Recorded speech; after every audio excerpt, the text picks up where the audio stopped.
안녕하십니까. 윤진표 교수의 아세안 이야기입니다. 오늘은 아세안의 새 소식을 가지고 한 가지 전해드리고자 합니다. 아세안이 지난 11월 달에 캄보디아에서 열린 아세안 정상회의에서요. 아세안 정상들은 원칙적으로 동티모르 민주공화국을 아세안의 11번째 회원국으로 인정하기로 합의를 했습니다. 이것이 새 소식입니다. 좋은 소식이긴 하지만 정회원이 되기 위해서는요, 동티모르 민주공화국은 많은 시간과 노력이 더 필요할 것으로 보입니다. 아세안 정상들은 지난 11월 10일부터 13일까지 캄보디아의 수도 프놈펜에서 만났는데요. 원칙적으로 동티모르를 아세안의 11번째 회원국으로 인정하기로 그렇게 합의를 했습니다. 매우 큰 진전이죠. 이 승인은 원칙적으로 동티모르가 정상회담을 포함한 아세안 회의에 참가하는 것을 허용한다는 의미입니다.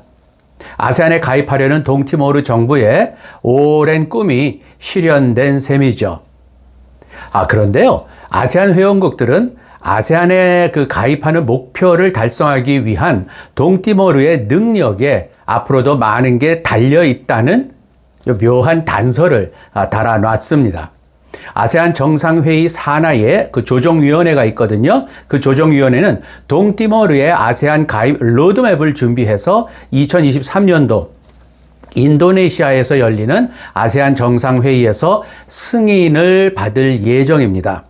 내년도에는 아세안 의장국이 인도네시아거든요. 자, 그런데 여기에서 잠깐 동티모르가 만들어지고 또 독립을 하고 그 이후에 어려운 시기를 겪었고 그 이후에 현재까지 이르는 이 과정은요, 인도네시아가 굉장히 많이 개입이 돼 있어요. 그래서 짤막하게 말씀을 드리면은 동티모르는 1975년도에 포르투갈로부터 오랜 식민지에서 탈피하면서 독립을 선언을 했다가 바로 인도네시아가 바로 동티모르가 있는 그 티모르 섬의 서쪽은 그게 다 또 인도네시아 거거든요. 그러니까 동티모르를 침공을 해서 동티모르를 점령을 한 다음에 무려 1999년도까지 이 지역을 점령을 하고 있었어요. 많은 사건들이 있었습니다. 이 이후에 유엔이 개입을 해서 결국 인도네시아로부터 동티모르를 공식적으로 독립을 시켜주고 그 다음에 동티모르는 2002년도에 공식적으로 독립을 했으니까 이 과정 속에서 인도네시아와 쌓인 여러 가지 문제는 굉장히 심각하게 많이 남아 있었습니다. 결국에는 20여 년 만에 인도네시아가 동티모르에 대한 그러한 여러 가지 개입이라든지 또 그런 상황들을 정리하는 상태로 들어갔고 이제는 상황상 어쩔 수 없이 동티모르가 아세안의 11번째 회원국이 되는 것을 인정하게 됐다라고 하는 것입니다. 자, 이렇게 동티모르에 관한 상세한 배경 또 역사 그 과정에서 있었던 여러 사건들은요, 제가 얼마 전에 올려놓은 영상이 있습니다. 동티모르 이야기가 있으니까 그것을 참고해 주시면 감사하겠습니다. 자, 그런데요, 하여튼 동티모르가 아세안의 정회원 자격을 위해서는요, 무엇이 필요할까요? 자, 아세안 가입 절차와 기준을 보면은요, 이것이 아세안 헌장 제6조에 자세히 기재되어 있습니다. 그 기준들을 보면은요, 첫째, 동남아시아로 인정되는 지리적 위치에 있어야 된다. 동티모르는 맞습니다. 그 다음에 모든 아세안 회원국의 승인을 받아야 된다. 일단 가입을 결정을 한 거는 됐고요. 자, 그런데 아세안 헌장을 준수하는 것에 대한 동의를 해야 되고요. 회원국의 의무를 수행할 능력과 의지가 있다. 이게 아주 중요한 키포인트가 됩니다. 자, 마지막 기준은 즉 능력과 의지가 있어야 된다라고 하는 것은 여러 가지 기준을 효과적으로 이행하기 위해서 적절한 국내법도 마련되어 있어야 되고요. 또한 회원국은 이러한 모든 의무를 준수해야 한다고 규정한 바로 아세안 헌장 제5조가 그것이거든요. 자, 아세안 관측동에 따르면은요, 관련된 의무는 이보다도 많이 있습니다. 아세안 회의에 참석하는 것에서부터 시작을 해서 아세안 의장국을 수행할 수 있는 능력, 또 회의 개최에 대한 재정적인 그러한 어떤 기부금 지불, 그다음에 아세안 개발기금, 관련된 아세안 사무국 예산의 분담금 의무까지 다 아세안 정회원국으로서 갖춰야 될 의무사항이거든요. 1999년도에 아세안은 캄보디아 가입을 마지막으로 승인을 했었습니다. 그러니까 아세안 확대가 전혀 새로운 건 아닙니다. 아세안 헌장은 그렇게 하기 위한 단계도 분명히 제시가 되어 있습니다. 동티모르는 2022년도에 일단 입학 허가를 받은 것과 같은 것이죠. 아세안이 1990년대에는 베트남, 라오스, 그다음에 미얀마, 캄보디아의 순서로 가입을 시키면서 20세기가 끝나는 바로 그 시점에 아세안 10이 완성이 됐거든요. 그리고 2015년도에 아세안은 정치안보, 그다음에 경제, 사회문화 공동체 등 세 개의 공동체를 출범을 시켰어요. 이제 아세안이 동티모르를 가입을 시키면은 그야말로 아세안 11이 되는 것이죠. 자, 그런데 동티모르의 이런 여러 가지 회원 자격이 확정되기 전에 아세안의 경제적인 통합의 관점에서 보면 동티모르가 해결해야 될 문제가 여럿 있습니다. 우선 아세안 경제공동체 2025를 달성하기 위해서는 동티모르가 안고 있는 여러 가지 경제사회적 문제가 좀 심각한 편이에요. 인구는 땅의 크기는요, 그 티모르 섬의 절반인 동티모르, 그것은 우리나라의 강원도 정도의 면적에 불과합니다. 그리고 인구는 137만 명의 인구를 가지고 있고요. 그런데 이 중에 3분의 1이 거의 문맹 상태입니다.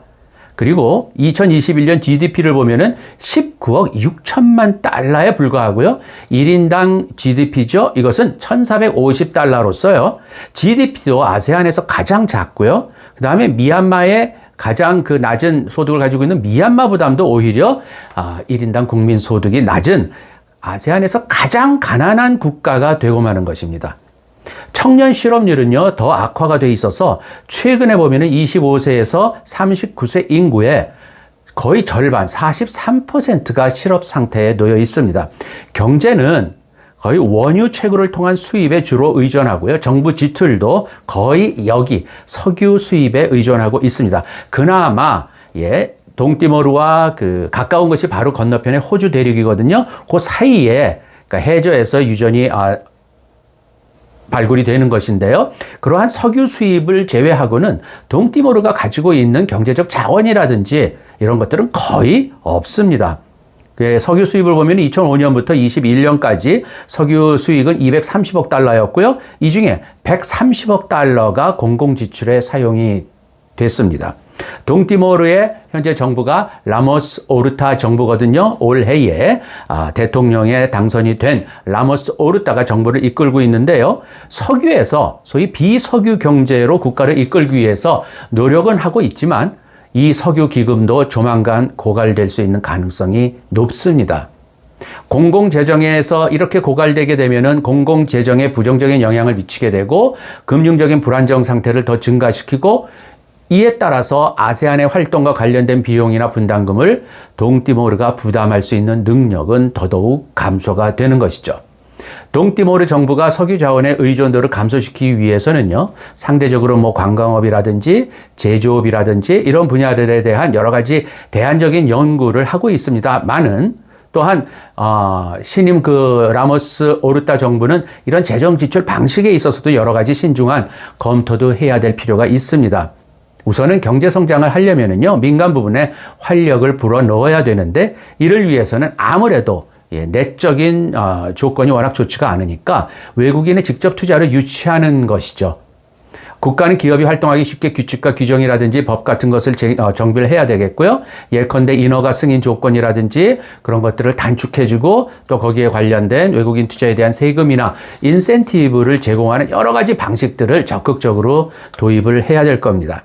또한 동티모르 정부는 민간 부분의 요구를 충족시키기 위해서는 관련된 소위 교육 분야라든지 또 기술 훈련을 통해서 동티모르 인구의 노동 생산성을 높여야 됩니다. 정부가 기업과 정신교육을 통해서 소위 지역 기업의 성장을 도울 필요가 있다는 얘기죠.